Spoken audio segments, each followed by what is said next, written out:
Ya. Assalamualaikum warahmatullahi wabarakatuh. Waalaikumsalam. Ya. Selamat siang Bapak Ibu. Terima kasih atas kehadirannya Bapak dan Ibu pada siang hari ini di tempat ini pada program calon guru penggerak di sekolah dengan kegiatan presentasi yang berjudul Diseminasi Penerapan Budaya Positif di Sekolah oleh Pak Febri Antonius SPD sebagai calon guru penggerak. Ada susunan acara hari ini. Yang pertama pembukaan oleh MC, yaitu oleh saya sendiri. Yang kedua doa. Yang ketiga penyajian materi. Yang keempat penutup. Dan yang kelima foto bersama. Untuk acara yang kedua adalah doa. Kita akan mulai doa sesuai dengan agama dan kepercayaan kita masing-masing. Doa, persilahkan.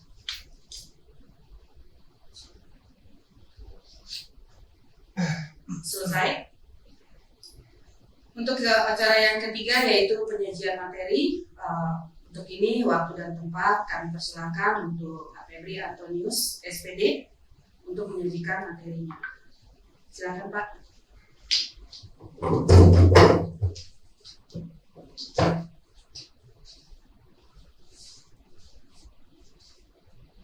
Terima kasih Ibu MC.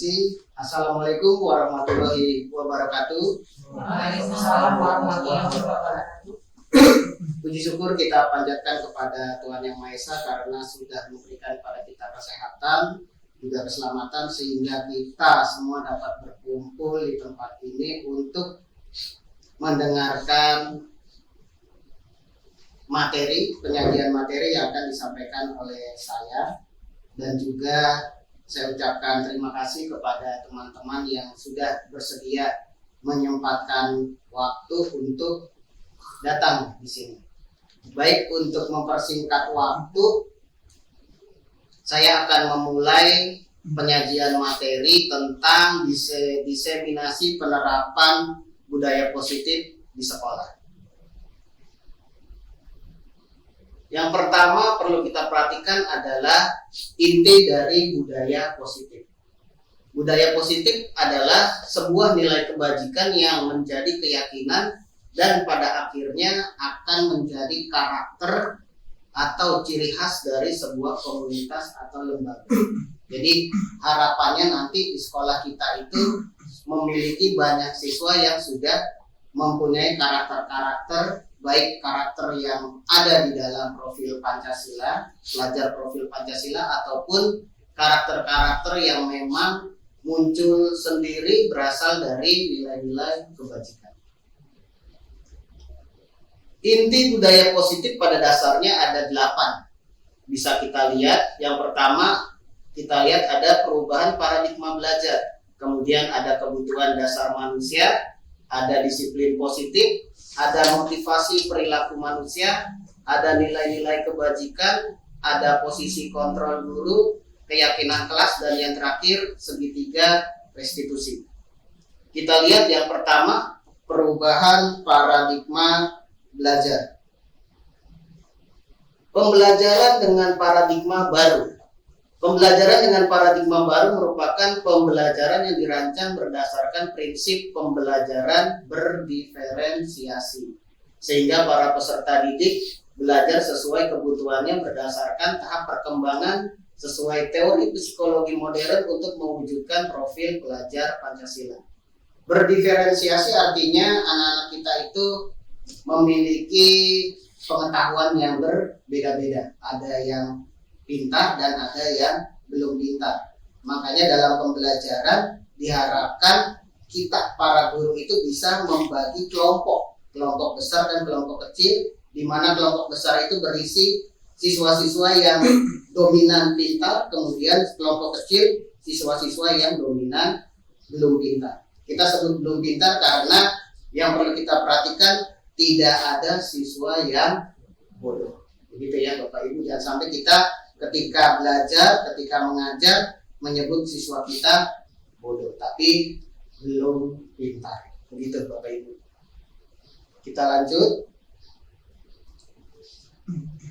Yang kedua, inti budaya positif adalah kebutuhan dasar manusia. Kebutuhan dasar manusia adalah segala sesuatu yang kita lakukan untuk mendapatkan apa yang kita inginkan. Seluruh tindakan yang kita lakukan memiliki tujuan tertentu dan semua usaha terbaik yang kita lakukan adalah dalam rangka agar kebutuhan dasar kita terpenuhi dengan baik. Jadi pada dasarnya kita mengajar itu memiliki tujuan masing-masing. Ya, tujuan utama kita adalah mencerdaskan anak-anak sesuai dengan kompetensi masing-masing, sesuai dengan bakat dan minat yang dimiliki oleh mereka. Kita lanjut Bapak Ibu. Nah, inilah 5 dasar kebutuhan manusia. Yang pertama, bertahan hidup. Kedua, kasih sayang dan rasa diterima. Ketiga, penguasaan. Keempat, kebebasan. Dan yang terakhir, kesenangan. Jadi 5 dasar kebutuhan manusia ini pada dasarnya kita miliki semua, termasuk guru dan siswa. Kita lihat bertahan hidup. Yang pertama itu ada makanan, pakaian, tempat tinggal, keamanan, dan kesehatan. Itu bertahan hidup. Kemudian kasih sayang dan rasa diterima. Siswa juga kalau kita lihat ya, mereka juga ingin memiliki rasa diterima, diperdulikan, berbagi, kerjasama, dan menjadi bagian dalam kelompok. Kemudian yang ketiga, penguasaan, harga diri, keinginan untuk dianggap, kemudian memimpin, berprestasi, diakui, dan didengar. Yang kebebasan, mandiri, mempunyai pilihan, mencoba hal baru, dan mampu mengendalikan arah dirinya. Yang terakhir, kesenangan. Siswa juga itu dalam belajar pasti ada kesenangan dalam bermain, ada humor juga, bercanda dan sebagainya, ada antusiasme dalam belajar, dan juga ada tertawa. Itu adalah 5 dasar kebutuhan manusia, dalam hal ini siswa, yang umumnya tercipta dalam proses pembelajaran. Kemudian kita lanjut. Kita masuk ke disiplin positif. Ya. Disiplin berasal dari kata disiplina, yang berarti belajar. Disiplin mengacu pada disiplin diri yang memiliki tanggung jawab terhadap apa yang dilakukannya berdasarkan nilai-nilai yang diyakini. Di sini kita sering gagal paham tentang disiplin. Mendisiplinkan kadang-kadang kita gabungkan atau kita hubungkan dengan penghukuman atau pemberian sanksi. Biasanya seperti itu. Namun kalau kita lihat dari etimologinya, secara bahasa itu disiplin ternyata artinya adalah belajar. Jadi artinya dalam menangani siswa yang bermasalah, dalam menangani siswa yang tidak bermasalah pun harus ada unsur belajarnya. Artinya kita harus mendengarkan dulu apa yang akan disampaikan oleh siswa, apa yang akan dikemukakan oleh siswa, baru nanti kita cari solusinya kalau siswa itu memang melanggar atau membuat masalah. Seperti itu Bapak Ibu ya. Kita lanjut dulu. Tujuan mulia dari penerapan disiplin positif adalah agar terbentuk murid-murid yang berkarakter, berdisiplin, santun, jujur, peduli, bertanggung jawab, dan merupakan pembelajar sepanjang hayat sesuai dengan standar kompetensi lulusan yang diharapkan. Nah, sebagai pendidik, tujuan kita adalah menciptakan anak-anak yang memiliki disiplin diri, sehingga mereka bisa berperilaku dengan mengacu pada nilai-nilai kebajikan universal dan memiliki motivasi intrinsik, bukan ekstrinsik. Nah, artinya begini Bapak Ibu, sebagai guru, kita ciptakan anak-anak itu tidak hanya berkualitas, tidak hanya berkompetensi, tapi mereka juga harus memiliki perilaku, karakter yang memang itu sudah ada dalam diri daripada siswa. Jadi kita gimana caranya kita memunculkan karakter-karakter itu sehingga mereka bisa sukses dalam belajar. Begitu Bapak Ibu ya. Seperti yang kita lihat di sini, nanti kita lihat motivasi apa sih yang dimiliki oleh siswa.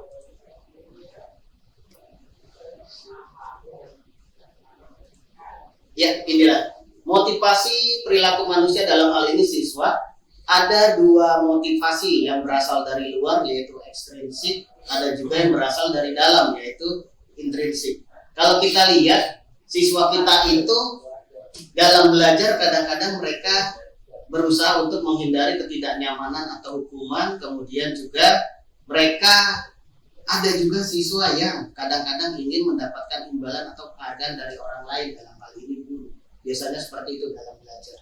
Kemudian motivasi yang mempengaruhi mereka dalam belajar yaitu ini untuk menjadi orang yang mereka inginkan dan menghargai diri sendiri dengan nilai-nilai yang mereka percaya. Artinya siswa itu kadang-kadang ingin menonjolkan dirinya dengan kemampuannya, dengan minatnya, dengan bakatnya.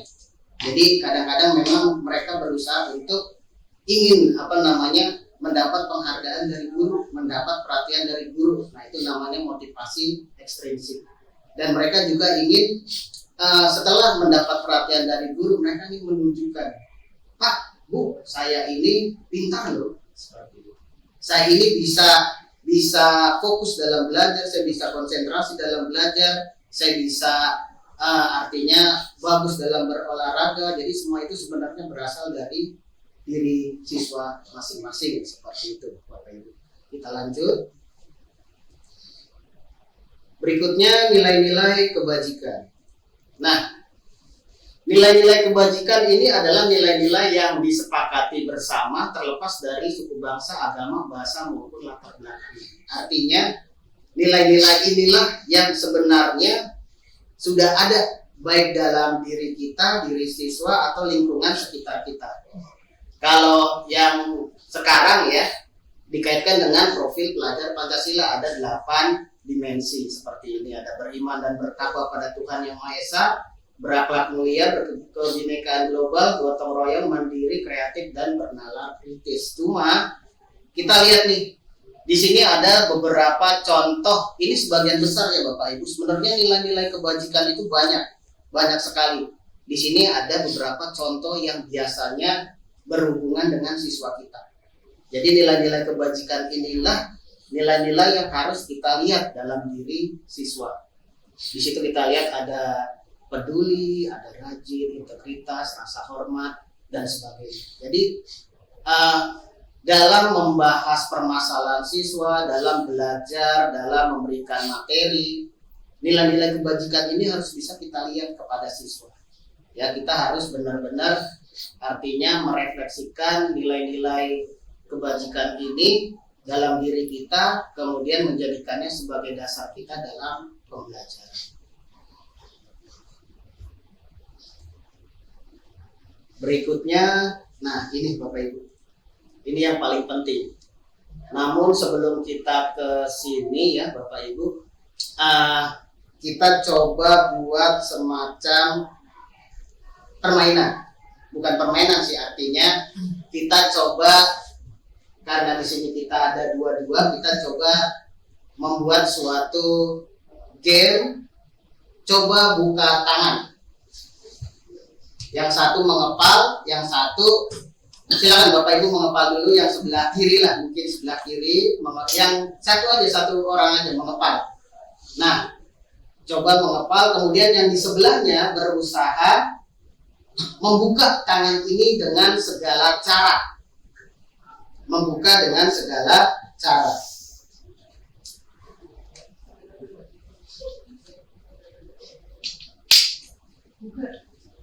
Nah, jadi Bapak Ibu bisa membuka dengan segala cara, dengan paksa, atau dengan menawarkan sejumlah uang, atau bisa juga merayu, ya, atau juga bisa memaksa, bisa juga memohon, ya. Gimana caranya supaya teman yang di sebelah kita itu membuka tangannya? Karena kita tahu nih, yang ada di dalam genggaman ini adalah hal atau benda yang paling berharga dalam diri teman kita. Nah, gimana caranya? Ya, kalau kita lihat, kita coba sebisa mungkin teman kita itu akan berusaha mempertahankannya. Jadi beda-beda. Ada yang mungkin tergiur dengan yang ditawarkan oleh temannya, misalnya saya kasih uang, mau nggak? Dibujuk, ya. Akhirnya dia buka telapak tangannya. Ada juga itu tetap berapapun dibayar saya tidak akan buka. Seperti itu. Berapapun yang diberi saya tidak akan buka. Kenapa? Karena ini penting buat saya. Begitu. Gitu ya Bapak Ibu. Jadi artinya kontrolnya ada dalam diri kita masing-masing. Jadi kalau kita lemah, ya hilang benda yang berharga dalam diri kita. Tapi kalau kita kuat, benda itu tidak akan bisa pergi dari kita. Itu namanya kontrol guru. Artinya guru itu memiliki kontrol dalam mempengaruhi proses pembelajaran, tapi tidak bisa mempengaruhi siswa. Tapi kita memegang peran penting dalam pembelajaran seperti itu. Kita lihat 5 posisi kontrol guru itu ada penghukum, pembuat rasa bersalah, teman, pemantau, dan manajer. Nah, di sini Bapak Ibu, ini sudah kita lakukan selama kita belajar atau mengajar menjadi seorang guru. Secara tidak sadar kita sudah melakukannya. Kita lihat penghukum itu seperti apa sih? Nah, posisi kontrol guru pertama kali diperkenalkan oleh Diane Gosen dalam bukunya yang berjudul Restitution Restructuring School Discipline. Diane Gosen berpendapat bahwa penting bagi guru untuk meninjau kembali pendekatan disiplin yang diterapkan di dalam kelas. Nah, posisi yang pertama adalah penghukum. Seorang penghukum menggunakan hukuman fisik atau verbal untuk mengendalikan perilaku. Guru dengan sikap seperti ini cenderung percaya bahwa satu-satunya cara untuk memastikan keberhasilan pembelajaran adalah dengan cara guru itu sendiri. Contohnya seperti ini, penghukum seringkali menggunakan ucapan patuhi aturan saya, atau awas, atau kamu selalu saja salah. Jadi artinya dia berperan penting memegang kontrol yang sangat tinggi dan selalu merasa menang sendiri. Itu penghukum. Jadi kalau Bapak Ibu dalam mengajar pernah bilang kamu selalu saja salah, kamu tidak bisa fokus, kamu tidak bisa mengerjakan soal dengan benar, itu artinya kita sudah menjadi seorang penghukum karena kita menggunakan hukuman fisik atau verbal kepada anak. Apalagi sampai bilang awas, nanti kalau kamu seperti ini terus kamu tidak akan dikasih nilai yang bagus, tidak bisa naik kelas. Awas, kalau kamu seperti ini Bapak akan tidak naikkan kelas kamu. Seperti itu. Itu adalah tipe guru yang penghukum. Atau tidak mengerjakan PR, kita mengancam, kalau kamu tidak mengerjakan PR nilaimu akan 0. Begitu, itu penghukum. Beda lagi nanti dengan posisi yang lain ya, itu penghukum. Jadi artinya dia menggunakan sanksi atau hukuman fisik atau verbal. Sekarang yang kedua, pembuat merasa bersalah. Pada posisi ini guru menggunakan kata-kata yang lembut untuk membuat orang lain merasa bersalah atau rendah diri. Mereka mungkin mengatakan hal seperti, ibu sangat kecewa dengan kamu. Berapa kali harus saya ingatkan kamu? Begitu. Pendekatan ini dapat menyebabkan siswa merasa tidak berharga dan mengecewakan orang-orang yang mereka sayangi. Kenapa? Karena ketika kita memberikan statement atau pernyataan seperti itu, mereka akan merasa artinya menyalahkan diri sendiri. Misalnya, ibu sangat kecewa dengan kamu. Ibu sudah percaya sama kamu, ternyata kamu seperti itu. Kamu melakukan hal yang tidak perlu dilakukan. Dia akan merasa bersalah. Dalam pembelajaran pun juga sama. Ya, berapa kali harus saya ingatkan kamu, kerjakan PR-mu, kerjakan tugasmu. Berapa kali harus diingatkan. Ketika dia tidak mengerjakan, dia akan merasa bersalah. Dan itu tidak benar Bapak Ibu. Artinya kita tidak hanya memberikan seperti itu, harus ada solusinya. Seperti itu ya Bapak Ibu. Kita lanjut. Teman. Nah ini yang paling banyak kita lakukan. Jadi sebagai guru, di posisi teman ini menggunakan hubungan yang baik untuk mempengaruhi perilaku. Mereka bisa menggunakan humor dan hubungan yang baik dengan siswa untuk mencapai tujuan mereka. Cuman harus ada rambu-rambunya ya Bapak Ibu. Kita harus ingat ada risiko siswa nanti akan menjadi tergantung pada guru, kemudian merasa kecewa apabila guru tersebut tidak membantu. Ini banyak yang sering kita lakukan, artinya pendekatan kita sama siswa. Kadang kita merasa atau sebaliknya anak merasa guru adalah teman kita. Itu yang sering terjadi. Ketika anak merasa guru adalah teman, anak akan mulai istilahnya dia akan mencoba gimana caranya saya harus mengambil hati guru saya, seperti itu. Atau anak ketika menganggap gurunya sebagai sahabat atau teman, dia akan bisa dibilang menunjang, seperti itu. Kenapa? Karena gurunya dianggap teman. Kalau anak sudah menganggap kita sebagai teman, otomatis guru sebagai teman, jadi dia akan tergantung. Ya, mungkin akan mulai WA, ya, sharing, curhat, ya, menceritakan masalah-masalah mereka dengan harapan guru tersebut menjadi tempat curhatnya, dapat membantu memberikan solusi, memberikan masukan. Cuma ketika kita diamkan, ketika kita tidak menggubris siswa itu, dia akan menjadi siswa yang bermasalah. Kenapa? Karena dia yang tadinya merasa harapannya, wah guru saya pasti bisa bantu apapun masalah saya, tapi ternyata tidak seperti itu. Akhirnya mereka jadi bermasalah. Posisi yang keempat, pemantau. Guru yang mempunyai posisi pemantau, dia menjaga ketertiban dengan memperlakukan hukuman atau akibat. Guru dengan posisi ini cenderung melihat perilaku siswa dan menggunakan bukti-bukti tersebut untuk membuat keputusan tentang tindakan apa yang perlu diambil.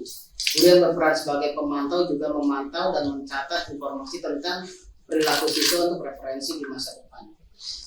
Guru sebagai pemantau biasanya dilakukan oleh BK. Dia mempunyai tugas di posisi pemantau. Jadi BK inilah dia akan menggunakan catatan-catatan yang pernah dilanggar oleh siswa untuk bukan untuk menghukum ya Bapak Ibu, tapi untuk memperbaiki perilakunya di masa yang akan datang. Jadi catatan-catatan, jurnal-jurnal, konseling dan sebagainya itu tidak boleh dijadikan sebagai dasar untuk menghukum siswa. Ya, tapi gimana caranya kita komunikasikan dengan siswa, kita cari solusinya supaya tidak terjadi kesalahan yang sama. Banyak dari kita itu siswa melanggar sedikit pengen dikeluarin, dicari-cari kesalahannya, ya. Tapi tidak kita berikan solusi, tidak kita ajak ngobrol, tidak kita ajak komunikasi, kita langsung membuat keputusan sendiri, kita keluarkan. Banyak yang seperti itu. Itu guru sebagai pemantau.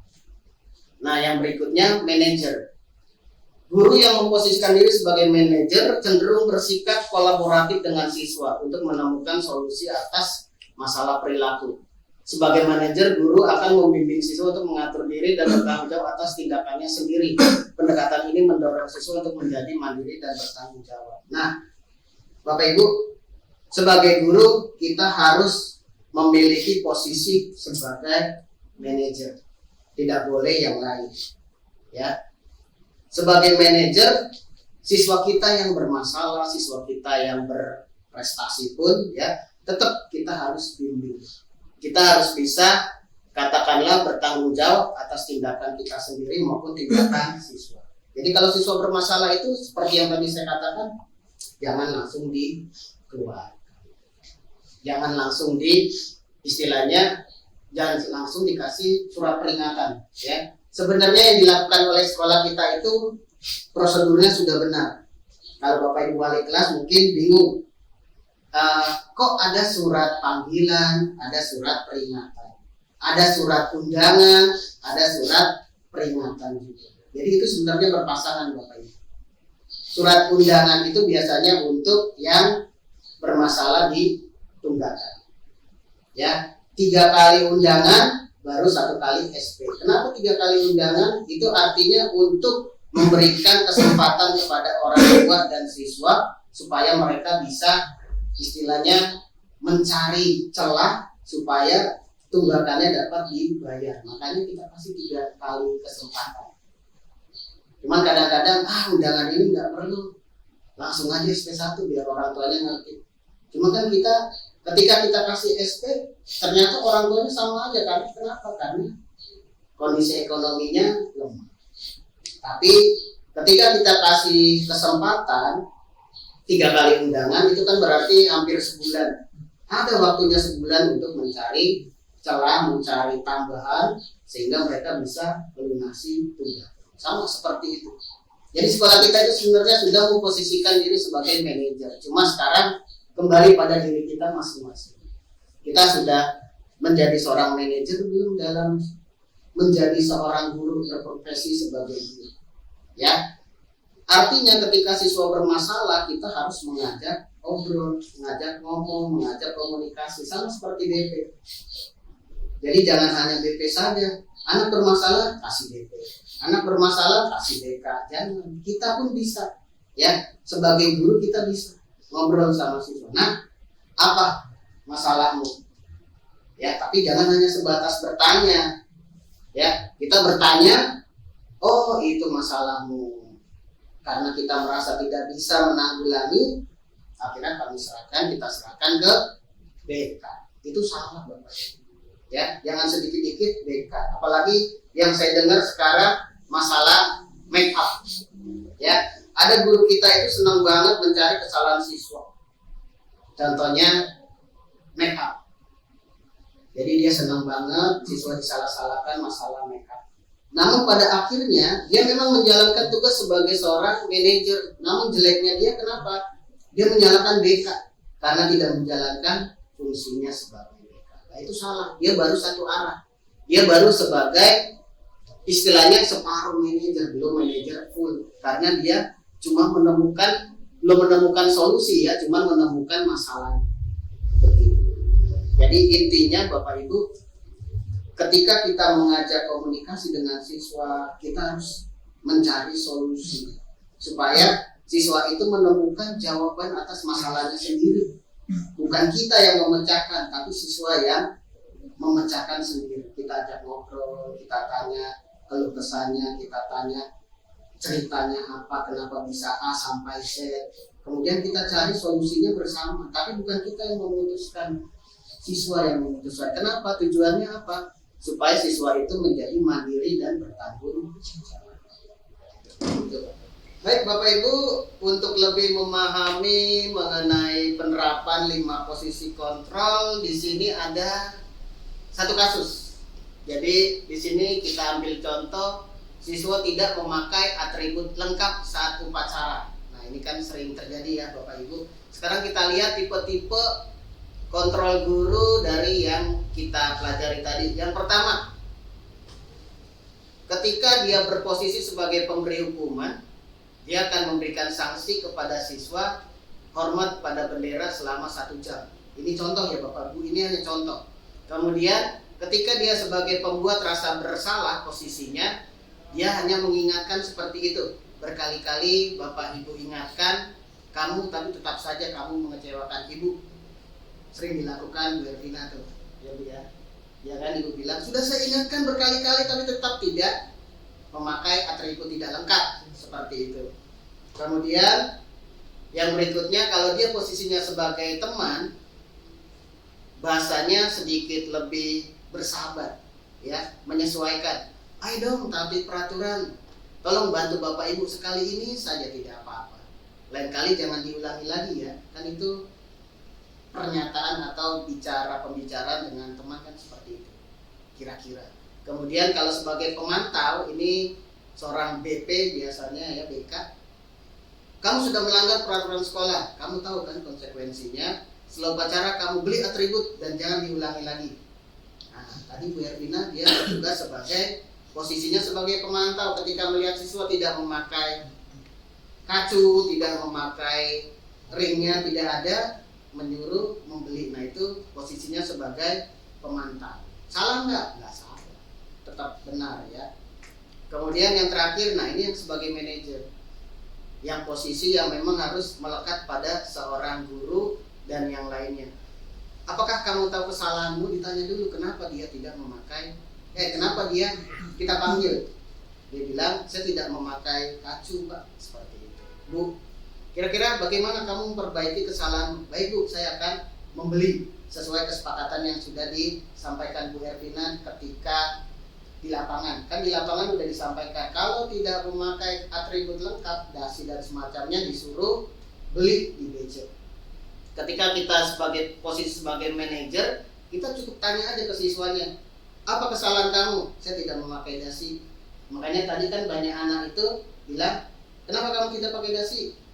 Tidak ada Bu, saya akan beli. Langsung dia seperti itu. Kenapa? Karena sudah disampaikan sama Bu Ervina, kalau tidak memakai atribut lengkap harus membeli.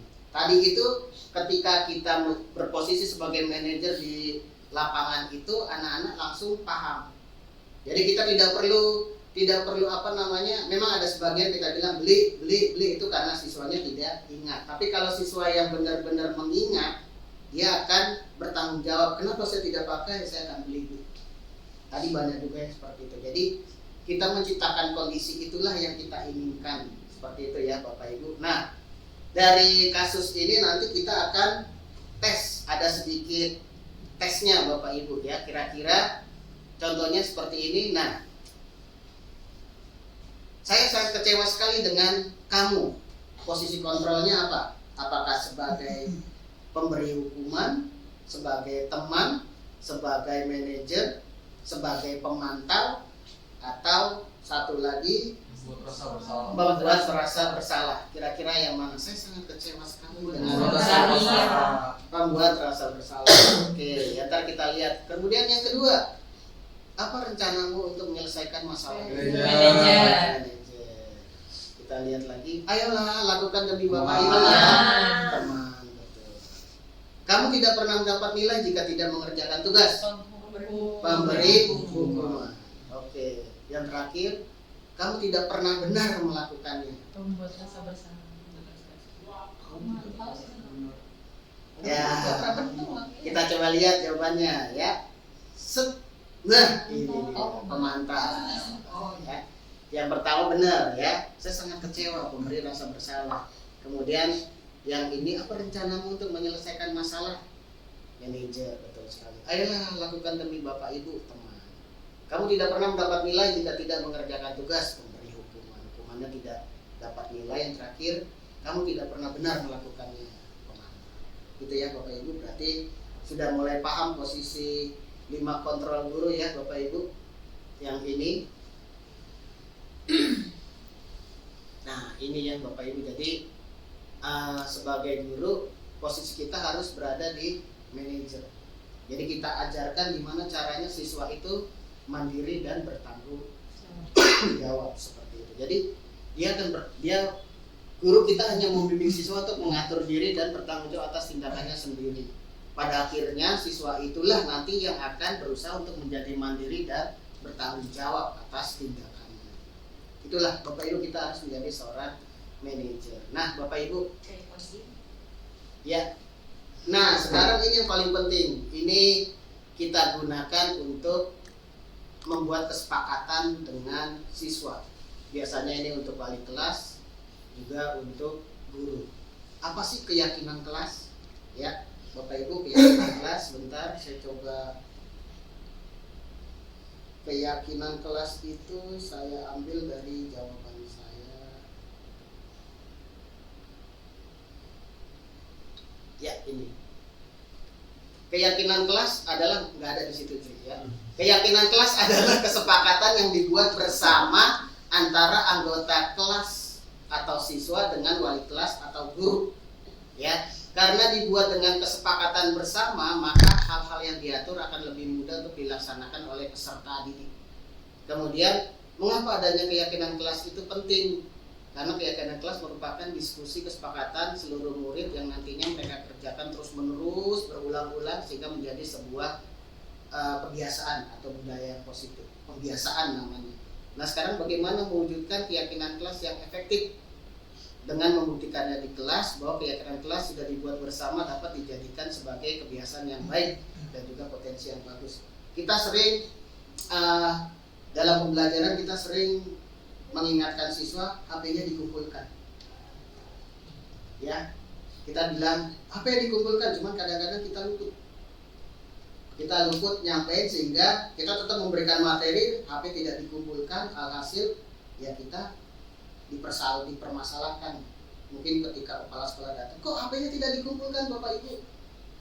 Kan peraturannya harus dikumpulkan. Nah, kita kena sendiri ya, karena kita lupa. Ada juga siswa tidak kita ingatkan untuk membawa buku materi. Nah, disitulah pentingnya keyakinan kelas Bapak Ibu. Jadi keyakinan kelas itu kita mulai dari. Nah, ini keyakinan kelas itu seperti ini. Jadi dia sifatnya abstrak, pernyataan universal dibuat pernyataan positif sedikit saja sesuai dengan kondisi kelas, sekolah. Semua warga sekolah kelas dilibatkan dalam membuat keyakinan kelas. Jadi itu kesepakatan. Contohnya itu kalau siswa diberi pengertian tidak boleh menggunakan HP ketika kita masuk nih, ya kita datang ke kelas, mereka akan otomatis kita berusaha menciptakan seperti itu. Itu namanya kesepakatan. Jadi tidak perlu kita suruh, kita cukup kayak saya sekarang cukup memegang keranjang HP aja. Tidak perlu saya bilang kumpulkan HP yuk, nggak perlu. Cukup tok keranjang anak udah bergerak. Karena dia tahu kalau saya udah nunjuk itu berarti HP harus dikumpulkan. Sudah siap menerima pelajaran anak-anak? Sudah Pak. Mereka ngeluarin buku. Jadi kita ingin menciptakan kondisi yang seperti itu. Nah sekarang gimana caranya kita membuat keyakinan kelas atau kesepakatan kelas? Kalau di saya kemarin sudah saya contohkan di anak-anak. Pengennya sih saya contohkan ke Bapak Ibu semua wali kelas supaya membuat kesepakatan. Coba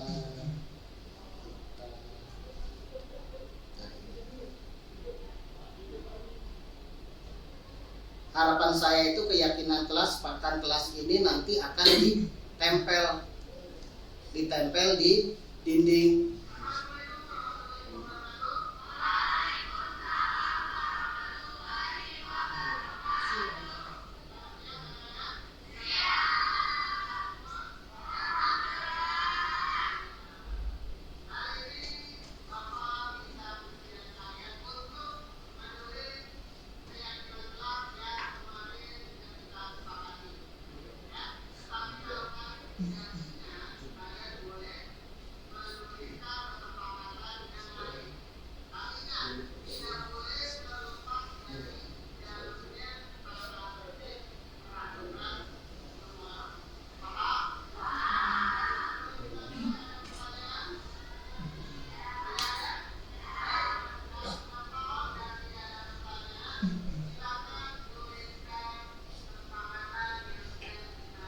Jadi di sini medianya Bapak Ibu saya bagikan post-it dulu.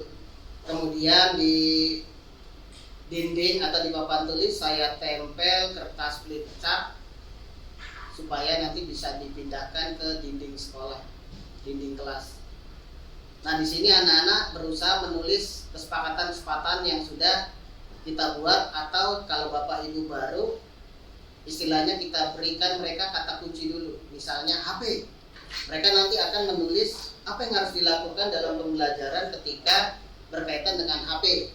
Berarti HP harus dikumpulkan. Kemudian ada juga kita bilang buku pelajaran. Itu kata-kata kunci yang harus kita berikan. Jadi anak-anak langsung punya pemikiran, oh berarti membawa buku pelajaran ketika materinya akan disampaikan. Seperti itu Bapak Ibu. Atau terlambat atau tepat waktu masuk kelas, mereka akan membuat gambaran lagi. Jadi seperti itu Bapak Ibu. Ntar kita lihat.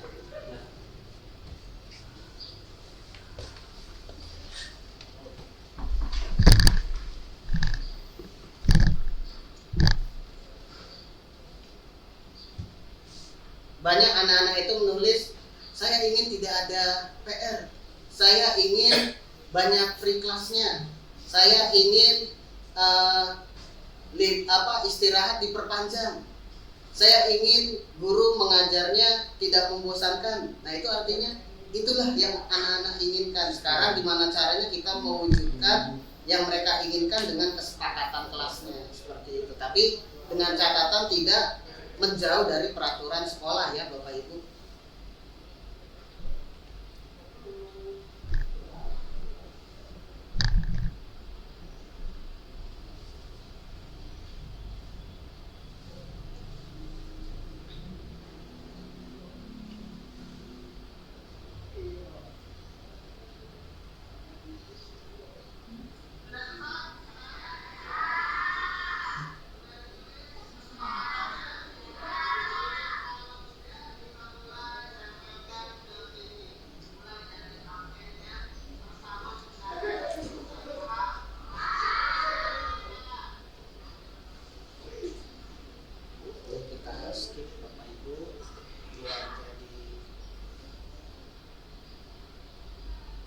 kemudian ini penempelannya anak-anak kurang rapi. Nanti dari sini Bapak Ibu kita tulis lagi kesepakatan-kesepakatan yang mau kita buat. Kemudian baru kita patenkan, kita finalkan, kita buat jadi peraturan kelas. Artinya keyakinan kelas ini dibuat bukan untuk menghukum siswa, tetapi kesepakatan antara kita dengan siswa supaya mereka lebih bertanggung jawab aja. Jadi kita tidak perlu menyuruh-nyuruh mereka lagi. Nah ini hasilnya nanti kita lihat. Kalau udah semua, nanti ya kita coba. Ini langsung aja kita ke yang hasil-hasilnya itu gimana.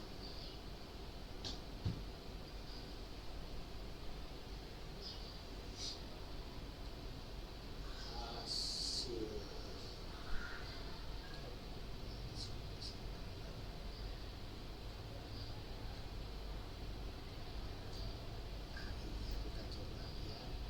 Jadi hasil yang dari tadi itu dari kertas post-it setelah kita tempelkan, kita tulis sekarang di papan tulis. Kita buat kesepakatan sama siswa.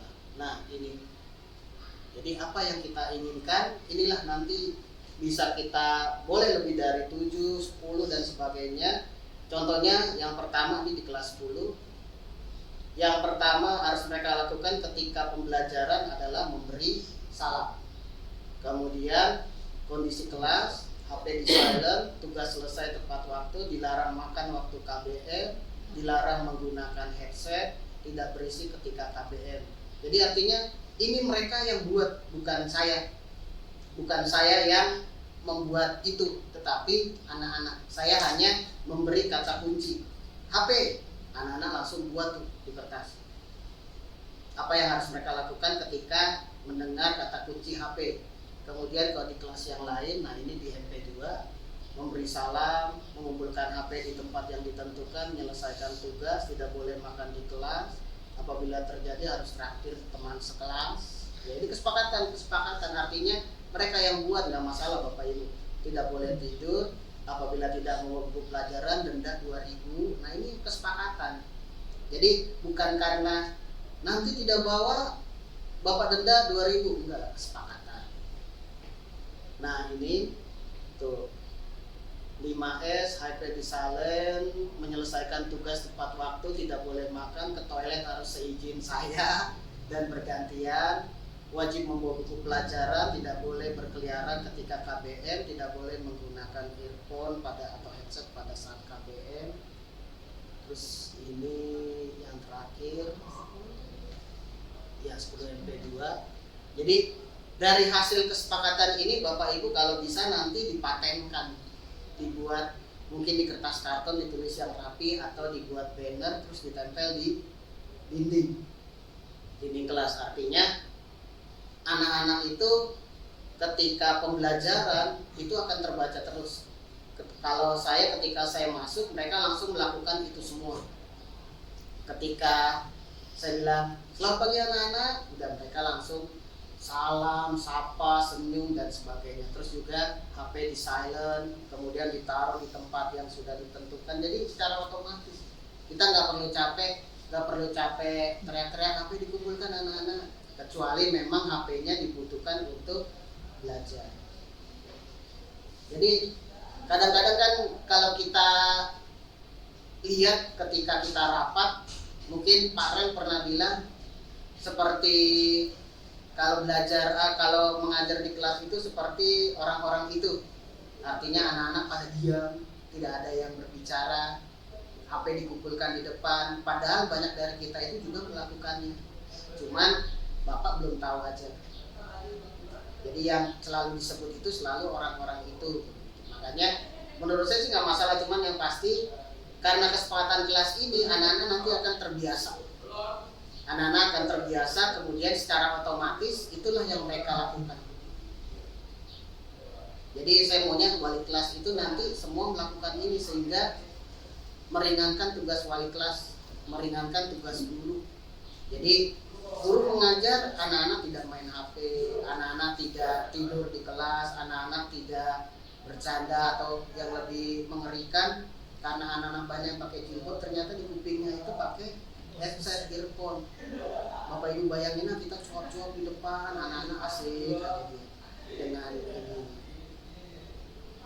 Jadi itulah yang mau saya sampaikan kepada Bapak Ibu. Jadi pengen sekali wali kelas itu mempunyai kesepakatan kelasnya masing-masing, Bapak Ibu. Kita lanjut, ini yang terakhir Bapak Ibu, materi terakhir tentang segitiga restitusi. Nah, restitusi itu ada 3 komponen Bapak Ibu. Jadi ada validasi tindakan yang salah, menanyakan keyakinan, dan menstabilkan identitas. Jadi dalam memecahkan masalah, kita tidak boleh langsung ada siswa bermasalah langsung kita kasih SP1 misalnya. Tidak boleh, tapi kita harus ada prosedurnya. Di sini kita menggunakan yang namanya segitiga restitusi. Jadi apa sih segitiga restitusi atau restitusi itu apa? Restitusi adalah suatu proses dialog yang dijalankan oleh guru agar dapat menghasilkan murid yang mandiri dan bertanggung jawab. Tujuannya cuma itu ya, biar guru bisa biar siswa bisa mandiri dan bertanggung jawab, memecahkan masalahnya sendiri dan mereka mencari solusi atas masalahnya sendiri. Nah, ini bedanya Bapak Ibu antara hukuman, konsekuensi, dan restitusi. Jadi kalau Bapak Ibu lihat di sini hukuman seperti ini bentuknya, ya tidak terencana, murid tidak tahu apa yang akan terjadi, bersifat satu arah, berupa hukuman fisik atau psikis. Kalau konsekuensi terencana, disepakati, murid tetap dibuat tidak nyaman, sikap guru selalu memonitor murid. Nah, beda dengan restitusi. Restitusi itu dia menciptakan kondisi bagi murid untuk memperbaiki kesalahan. Jadi bukan kita yang memperbaiki, tapi siswanya sendiri. Kemudian proses kolaboratif yang mengajarkan murid mencari solusi sendiri. Siswa bermasalah kita ajak ngomong, kita ajak sharing, kita ajak berbicara. Seperti itu Bapak Ibu. Nah, yang pertama, komponen yang pertama menstabilkan identitas. Jadi menstabilkan identitas itu maksudnya berdasarkan prinsip membuat kesalahan adalah bagian dari proses pembelajaran. Jadi ini contohnya, berbuat salah itu wajar, tidak ada manusia yang sempurna. Bapak Ibu juga pernah melakukan itu. Ibu Bapak bukan mencari siapa yang salah, tapi ingin mencari solusi. Kamu berhak merasa begitu. Nah, ini menstabilkan identitas. Kemudian di sini kamu pasti punya alasan, padahal kamu bisa melakukan hal lebih buruk lagi dari yang ini ya. Kamu patut bangga karena telah melindungi yang penting buat kamu. Kamu melakukannya karena mempertahankan sesuatu yang penting bagi kamu. Terus validasi tindakan yang salah maksudnya berdasarkan prinsip setiap perilaku berupaya memenuhi suatu kebutuhan tertentu. Komponen yang terakhir menanyakan keyakinan berdasarkan prinsip teori kontrol bahwa pada dasarnya kita termotivasi secara intrinsik. Apa keyakinan kelas kita? Nilai-nilai yang apa yang telah disepakati bersama? Seperti apa gambaran kelas ideal? Yang terakhir, kamu ingin menjadi orang seperti apa? Saya kasih contoh dulu Bapak Ibu, bagaimana caranya Bapak Ibu menangani siswa ketika Bapak Ibu menemukan kasus seperti ini. Ini Bapak Ibu silakan. Tisa dan Hana dipanggil masuk ke ruangan Ibu Dewi, kepala sekolah SMA Makmur. Ibu Dewi baru saja mendapatkan pengaduan dari Ibunda Tisa bahwa Hana menggunakan kata-kata kasar dan merendah-rendahkan Tisa di media sosial. Nah, sekarang dengan menggunakan segitiga restitusi, kira-kira apa yang Bapak Ibu akan lakukan terhadap si Tisa? Silakan. Dipanggil Tisanya, cari tahu tentang Tisa, terus dari masalah tersebut, dari masalah Tisa, ya dari masalah Tisa tersebut, terus mengembalikan jika Tisa jadi Hana, apa yang Tisa lakukan? Apa yang Tisa rasakan gitu ya. Oke, cukup. Oke, terima kasih Ibu Dia. Yang lain mungkin kira-kira apa nih yang akan Bapak Ibu lakukan ketika dihadapkan kasus seperti ini? apakah Bapak Ibu langsung, Hana kamu sudah berbuat salah, kamu akan diskor, dan atau mungkin akan dikeluarkan Hana salah ya Tisa. Hana apa Tisa ya? Hana, bukan Hana ya. Jadi Hana akan dikeluarkan dari sekolah langsung seperti itu. Tidak Bapak Ibu ya. Kita harus tadi ya kita tanya dulu siswanya. Coba satu lagi yuk, Pak Andri mungkin. Kira-kira apa yang Bapak lakukan kalau Hana itu adalah murid Bapak? Hampir sama sih Pak, sama Bu Lia. Kita panggil dulu. Kita cari tahu dulu apa penyebabnya. Betul. Kita lihat dari sudut pandang masing-masing. Jadi dua sudut pandang berbeda. Lalu kita buat kesimpulan. Betul. Iya. Yang lain mungkin ada yang mau menambahkan? Ibu Reni? Oh sama. Miss Eka? Sama. Ibu Dindi? Oh sama semua. Ya oke. Pada dasarnya sudah sudah hampir benar ya. Prosedurnya sudah hampir benar. Cuman Bapak Ibu ada yang lupa ya. Artinya belum mencari solusi. Apa yang harus dilakukan oleh si Hana? Ya, Hana itu harus ngapain ya setelah Bapak Ibu tahu kenapa Hana melakukan itu, kenapa Hana sirik dengan Tisa. Nah, Bapak Ibu harus mencari solusinya. Di sini saya contohkan, nah ini. Jadi setelah diskusi kita beri pemahaman yang Hana lakukan itu adalah salah. Biar Hana paham dulu yang dia lakukan adalah salah, itu harus kita tekankan di situ. Kemudian Hana itu dia sudah mencemarkan nama baik. Kenapa? Karena istilahnya di-share di media sosial, betul. Dan dia udah melanggar, udah bullying, juga melanggar undang-undang ITE. Nah dia harus paham dulu tuh, kita kasih pemahaman. Kalau udah paham, jangan kita vonis, tapi kita serahkan ke Hana.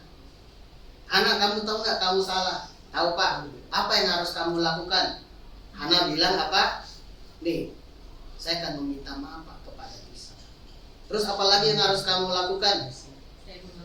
Ya, saya akan menghapus semua bullying yang di media sosial dan tidak akan melakukannya kembali. Begitu Bapak Ibu, itu penanganan siswa kalau menggunakan segitiga restitusi. Jadi ada prosesnya. Kita tidak hanya memvonis siswa, tapi sebelum melakukan vonis kita cari tahu dulu. Ya, kita cari tahu penyebabnya, kemudian kita cari solusi bersama. Tapi bukan kita yang memberikan solusi, tetapi Hana, siswa yang memberikan solusi. Begitu Bapak Ibu, itu adalah segitiga restitusi. Jadi segitiga restitusi itu paling tidak sebagai guru kita harus paham, supaya kita tidak main anak bermasalah langsung kita keluarkan. Gak boleh Bapak Ibu nyari anak, nyari siswa itu susah ya, kecuali memang ada permasalahan-permasalahan yang sudah melanggar tata tertib sekolah, peraturan sekolah, itu beda lagi. Kalau pelanggarannya berat, itu mungkin kita bisa melakukan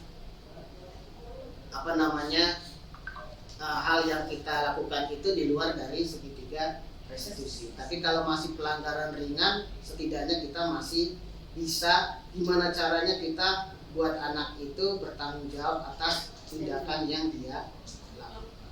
Begitu Bapak Ibu. Saya rasa cukup sekian Bapak Ibu. Terima kasih atas kehadirannya.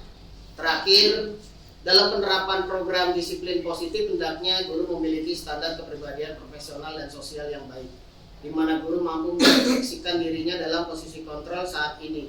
Bagaimana perjalanan dirinya sebagai among atau manajer yang menuntun murid-muridnya menjadi instan yang mandiri, merdeka, dan bertanggung jawab. Seperti itu Bapak Ibu. Terima kasih atas kehadirannya. Mohon maaf bila mana banyak salah kata.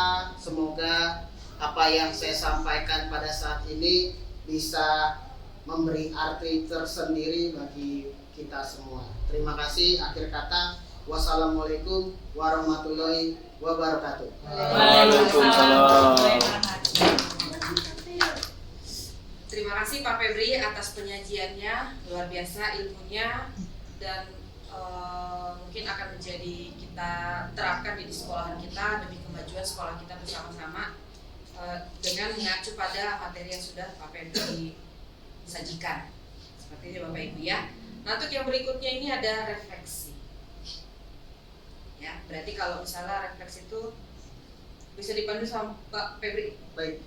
Silakan. Refleksi artinya setelah mengikuti pelajaran ini, apa yang Bapak Ibu rasakan, apa yang Bapak Ibu ingin sampaikan kepada kita sharing apa yang ada di kepala Bapak Ibu setelah mendengarkan materi ini. Kita mulai dari Miss Jasmine, silakan. Kalau dari saya tadi kan mendengar ada segitiga restitusi ya, itu saya kan sebagai guru baru, saya baru dengar kata-kata itu dan saya jadinya tahu tentang segitiga restitusi itu sih. Semoga saya bisa menerapkan nanti ke depannya.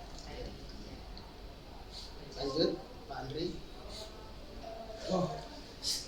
Kalau dari saya, refleksinya mungkin karena hal baru juga yang materinya disampaikan sama Pak Fendi, sama seperti Yasmin, segitiga restitusi, disiplin itu apa, itu juga hal baru buat saya. Itu sangat besar bagi saya. Mungkin itu saja, terima kasih. Terima kasih. Lanjut, Miss Eka. Sangat menambah ilmu buat saya, terutama sebagai wali kelas yang selalu ditugaskan untuk memecahkan masalah dari siswa-siswanya itu sendiri. Mungkin saya akan menerapkan apa yang Pak Febri berikan, materi-materinya akan saya ulang kembali, saya akan evaluasi kembali apakah saya sudah menerapkan hal tersebut atau belum. Terima kasih. Terima kasih, Miss. Bu Nindi, silakan. Baik, terima kasih kepada Bang Febri atas ilmu baru yang telah disampaikan. Semoga dari 5 kontrol guru ini dan juga dari segitiga dimensi restitusi ini dapat diterapkan oleh guru-guru dan juga saya pribadi. Ya, terima kasih Pak Febri. Pengalamannya cukup baik, diberikan contoh-contohnya yang bisa menambah wawasan buat kita yang tadinya tidak tahu jadi tahu dan jadi semangat lagi untuk jadi guru terus manajernya seperti apa. Itu aja sih Pak. Terima kasih. Sebelumnya terima kasih untuk Pak Febri. Jadi ini jadi salah satu introspeksi juga seperti 5 kontrol guru tadi, penerapan yang sudah diberikan seperti apa dan pemecahan masalah di restitusinya tuh akan seperti apa.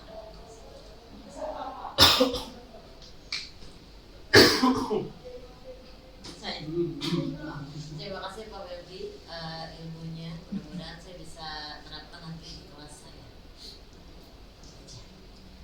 Iya, terima kasih untuk Pak Febri, materinya luar biasa. Dari yang sudah Bapak sampaikan ini sepertinya menegaskan kembali atau menyegarkan kembali hal-hal yang sudah kita lakukan di SMK ya di K6 ini. Terutama yang paling berkesan buat saya itu adalah membuat kesepakatan yang mungkin selama ini kesepakatan itu antara siswa dengan guru itu kurang, adanya hanya 1 poin saja, yaitu hanya dari guru seperti itu. Jadi seperti ini bisa dibuat kesepakatan, mungkin bisa langsung diterapkan karena memang anak-anak sekarang itu butuhnya adalah diskusi kerjasama supaya enak untuk menjalankan sesuai dengan yang sudah disampaikan oleh Pak Febri. Terima kasih Pak Febri atas materi ini. Baik, terakhir dari saya teman-teman, memang kadang-kadang kita itu tidak mempedulikan siswa. Kadang-kadang apa yang dibicarakan siswa itu kita biarkan seperti itu saja. Kita sebagai pendengar yang baik, tapi kita tidak mau mengajak siswa itu, artinya kita tidak mau berkolaborasi, kita tidak mau kerjasama, kita tidak mau duduk bareng mencari solusi, mencari pemecahan masalah. Jadi kita kadang cuma sebagai pendengar yang baik saja. Cuman yang pasti saya maunya di SMK Yadika 6 itu kita mulai belajar gimana caranya kita mendengarkan siswa, gimana caranya kita bersama siswa memecahkan masalah, bersama siswa kita mencari solusi, tapi semuanya berpusat pada siswa, bukan pada guru. Karena kita cenderung itu artinya kita yang selalu memegang kontrol, peran. Kita nggak mau anak-anak itu punya istilahnya punya apa ya, istilahnya tanggapan, tidak mau punya pendapat, kita selalu mengkat. Padahal anak-anak itu berbeda dengan kita dulu.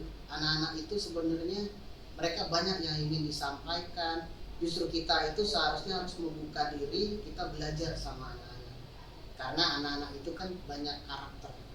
Mereka punya karakter yang berbeda-beda, mereka juga punya minat yang berbeda-beda, dan dalam belajar pun respon mereka pun juga berbeda-beda. Jadi sebagai guru kita harus jeli, jangan sampai kita, benar kata Pak Rel, kadang-kadang guru itu hanya mengajar yang ada di barisan depan saja, kita melupakan yang bagian belakang. Itu kadang-kadang yaitu menohok kita sebagai guru. Ya kenapa? Karena kita berpikir yang penting yang saya sampaikan ini sudah dipahami oleh siswa, tapi kita nggak pernah bertanya anak-anak apakah paham dengan materi yang diberikan. Kita jarang mengasih refleksi. Malah di modul ajar Bapak Ibu itu ada yang namanya refleksi. Jadi setelah pembelajaran biasakan Bapak Ibu tanya sama anak, bagaimana perasaan kalian setelah belajar bersama Bapak? Belajar materi ini, bagaimana perasaan kalian? Kita kadang-kadang lupa itu. Walaupun hanya 1 menit, 2 menit, usahakan harus ada Bapak Ibu. Karena kadang-kadang nggak apa-apa, artinya anak begini, Pak saya bosan, nggak apa-apa. Misalnya, Pak Bu, saya pernah artinya gini, saya pernah menanyakan refleksi setelah saya memberikan materi, kata anak-anak, Pak bosan Pak, habis Bapak bicara terus. Saya bilang, terima kasih atas masukannya, besok Bapak akan mencoba strategi belajar yang lain. Jadi jangan sakit hati Bapak Ibu, karena itulah kondisi yang disampaikan anak itu yang sebenarnya. Kadang anak juga bilang, Pak saya mau Bapak lama ngajar di sini karena Bapak seru. Makanya ntar Bapak Ibu coba tanya anak-anak, refleksinya bagaimana setelah belajar bersama saya. Karena itu Bapak Ibu itu masukan, bila perlu Bapak Ibu catat. Masukan-masukan siswa itu, itulah yang harus kita rubah. Bukan anak-anak, kamu itu harusnya mengikuti Bapak, tidak perlu bilang bosan.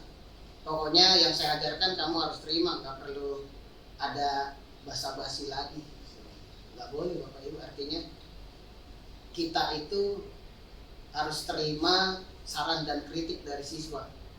Biasanya kan kita hanya terima kritik dari teman sebaya, tidak pernah kita terima kritik dari siswa. Padahal pembelajaran kita itu harusnya berpusat pada siswa. Kalau siswa bilang bosan, berarti kita harus terima. Siswa bilang kita itu artinya, Pak harusnya Bapak banyak ice breaking, besoknya kita mengajar harus ada ice breaking. Karena saya ketika selesai mengajar begitu, Pak besok kita ice breaking lagi ya, siap. Jadi anak-anak itu senang dan akan meminta lagi ketika pembelajaran kita itu menarik, atraktif. Tapi kalau sudah bosan, mereka pasti akan mengeluh, bahkan ngadu pada guru yang lain.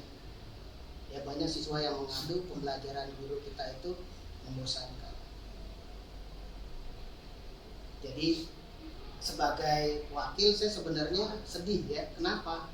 Karena dari tahun ke tahun tetap aja guru itu metodenya sama, tidak mau merubah metodenya, strateginya. Jadi angkatan ini bilang bosan, ketika angkatan yang baru pun juga bosan. Makanya kita perlu istilahnya, kita perlu dialog, kita perlu mungkin pelatihan lagi ya, kita perlu diklat tentang gimana caranya kita bisa belajar untuk mengkritik diri sendiri.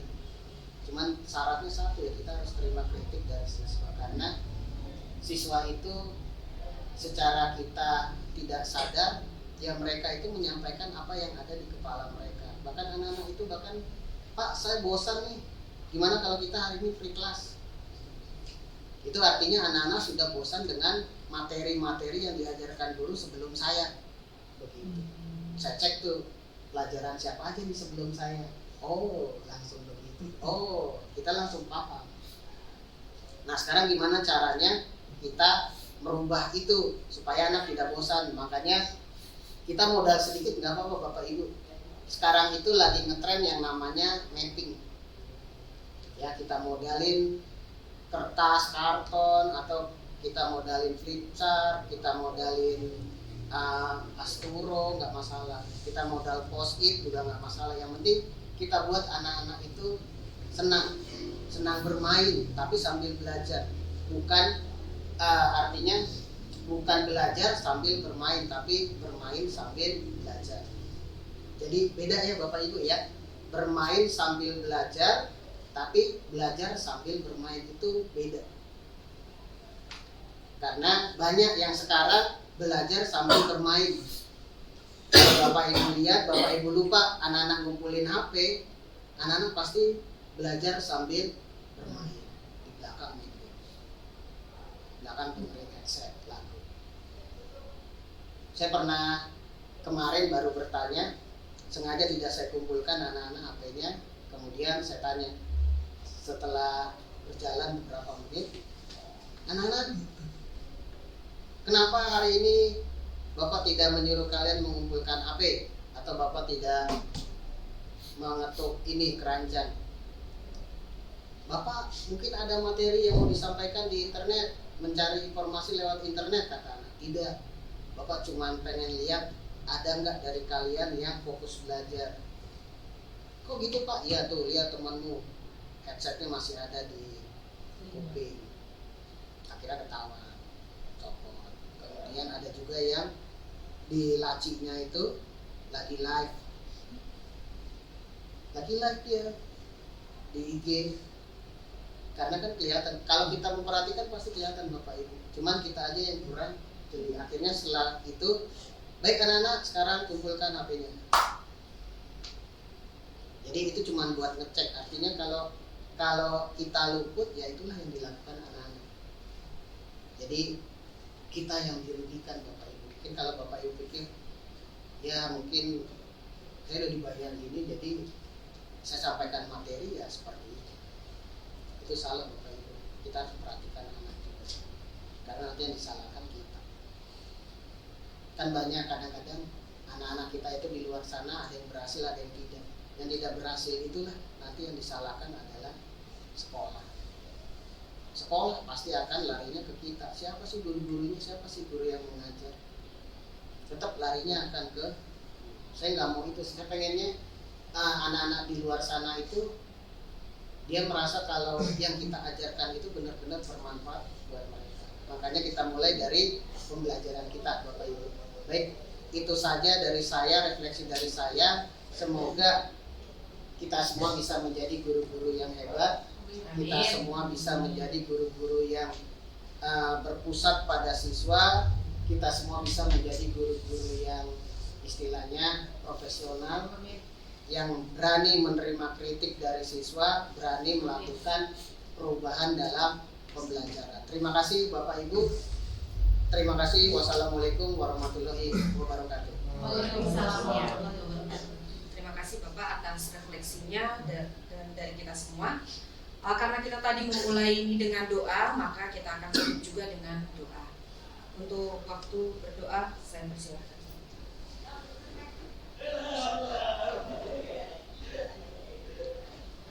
Selesai? Ya. Acara berikutnya adalah kita foto bersama.